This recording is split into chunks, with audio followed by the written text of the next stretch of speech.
But finishing up on the concept of we're talking about with the Black Panther, for those who don't know, did they carry weapons? Yes. Did they use them? Did they shoot people? Nope. Didn't really have a history for it. What they really did do was they protected neighborhoods because the cops weren't trusted to do it. And by the way, right to bear arms. They were open carrying like the laws allowed. The quickest way Ronald Reagan ever made it became a pro gun right a gun control advocate was for that to happen. They also were very big about education. They were big about after-school programs, making sure kids had food to eat. They were actually really uplifting to their community, but because they were the wrong community, quote unquote, they were uplifting. They got demonized for it.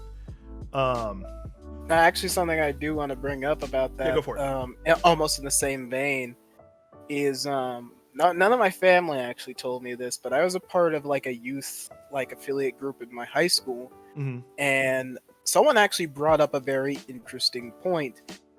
This is not me justifying gangs in any such way, but when they were originally like most of like the urban environment type gangs, they were originally established for defense. Yep, because a lot of these places were getting ruined. Yes, and they were actually helping people gain employment and get food. That's actually the origins of the mafia too.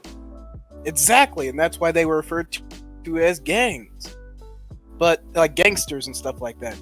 But at some point, it got more and more corrupt, like real conspiracy stuff. But the story still ends the same regardless. Yeah. It devolved from what it was originally supposed to be, and now it is pretty much what it is. It's syndicate. It's criminal activity, and there's not much to say about that, except that it's just an interesting little tidbit that I learned in that group where it's like, that's interesting because I lived a life where it's like gangs are bad, and they are, but still, like there is like the side where it's like originally was not the story. Yeah,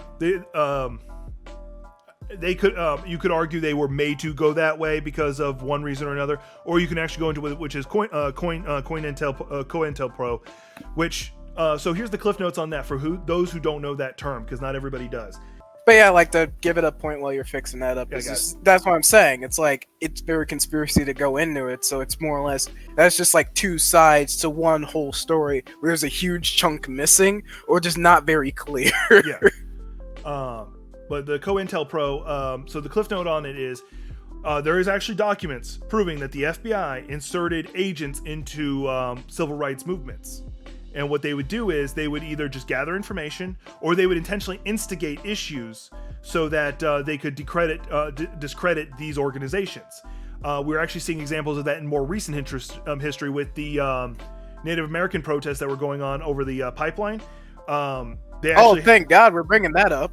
Oh, duh. Because this actually carries on all the way to present day. Even with Black Lives Matter, some of the groups I worked with, we were trained, if we saw someone causing an issue, sit down. If someone is trying to start something, start being violent, sit down. Because if you sit down and he's still going, that points him out specifically, and that shows that the group as a whole is not tied to them. Mind you, that may have been a local thing. Alan, you'll have to correct me if I'm wrong, if that's more than a local thing.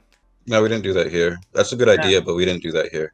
No, that's the reason I'm saying that is because like a lot of the things that they're doing out there, like a good portion of it surprisingly like has not been transmitted to the media. Like they're getting hosed and beaten and put in their place, and for the very few that stuck around. And guess what? I think that they lost the pipeline recently. I don't remember the Biden signed the order. No, it's not happening. It's just not happening. Exactly. However, 4 years from now, if I'm assuming Kamala Harris is going to run again, and that's no one on the liberal side is able to challenge her, then there's a possibility a Republican will take the seat back, and then it might get restarted. Or Kamala Harris might just flip on it anyway and say, okay, now no one that's paying attention, let's go again. But there's permits and stuff that make that awkward, so we'll see. Yeah.